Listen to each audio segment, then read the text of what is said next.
hama dzinodikana. Ndine dzimwe hama dziri kundibvunza, vamwe vachiita kunge vari kundisvotesa. Kana kuri kutukwa ndatukwa kunzi vezimhanza vanonyepa. But all in all ndinoti glory be to God.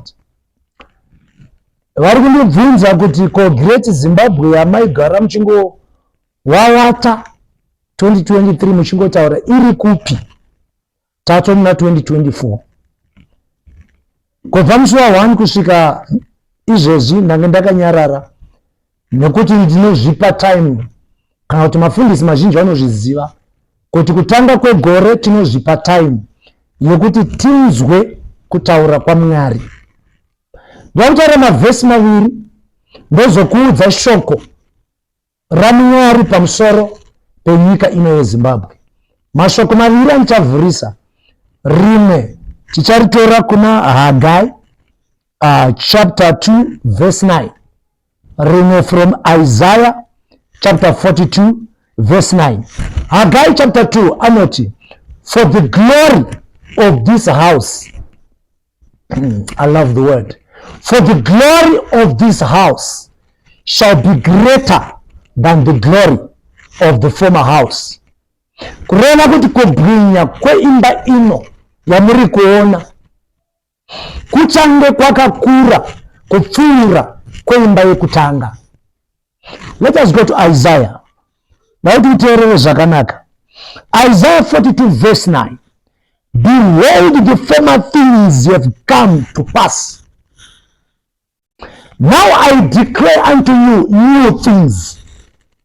Before they spring forth, I will proclaim them unto you. This is the word for the nation of Zimbabwe. A great new Zimbabwe is coming, and it is already upon us. Ngatikanganwei zvemakore apfuura. Musanyengedzwe navanhu, nekuti Satani watuma imwe mbeu yavanhu yekuti iri kufamba ichikusha shoko rekupedza tariro, shoko rekupedza hope, shoko rekupedza kutenda muvanhu. Vafunge kuti zvakatovharana.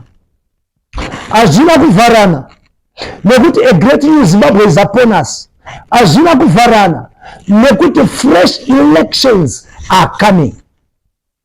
This is the word that I proclaim unto you, that a great new Zimbabwe is upon us, because that which was prophesied by Cindy Jacobs in 1998, it is coming to pass, where she said she saw highways in Zimbabwe. God is raising women of Deborah, women with the Deborah anointing. If you are a woman, if you are a lady, these are the days of the fulfillment of this prophecy. A great new Zimbabwe is coming. A great new Zimbabwe is upon us. Isusu hatitarise zviri kuitika on the ground. Hatitarise zviri kuitwa nevachabangu, nekuti vakatomedzwa. Let me prophesy through the scripture. Caleb anoenda pamwe chete naJoshua, pamwe chete nevamwe varume 10 kundosora nyika yeCanaan, kundoita window shopping. Pavanodzoka 10 vanodzoka ne a bad report. Vakati kuna Moses, kwamatituma kuti tiende, nyika yakanaka, but taona kune hambira makaka, vanakomana vaAnaki variko, hazvigone kuti tiende. Bhaibheri rinoti hanzi vakatanga kutaura nyaya dzakaipa kusvika ungano yaIsraeri yese yachema, vakati ngatidzokerei Ijipita. Let us choose another leader. Tidzokere. Zviri kuitwa nevachamangu is choosing another leader kuti vadzosere nyika yeZimbabwe kumapeto. But Caleb naJoshua vanonyararidza vanhu, vakati nyarara, nyika yataendeni kunzine varume vakareba. Ichokwadi kuti tavaona. Ichokwadi that ZANU-PF has been a ruling party for 43 years. Ichokwadi. But we have another report, a report that should never hear, that a great new Zimbabwe is upon us. Vanachabangu havamedzwa nenyika yavakatsika. Caleb naJoshua vanobva vati varume vamaonahambira makaka idzi vatomedzwa nenyika yavakatsika, vatonzwa guhu rekuti tiri kuuya. I want to tell you this afternoon that a great new Zimbabwe is upon us, and it is happening this year. It's not going to happen next year. It's not going to happen 2028. It is happening this year. Kana uri mwana weZimbabwe gore rino usapinde muroads, usademonstrate. Tichapinda muroad nekuda kwezvinhu zviviri.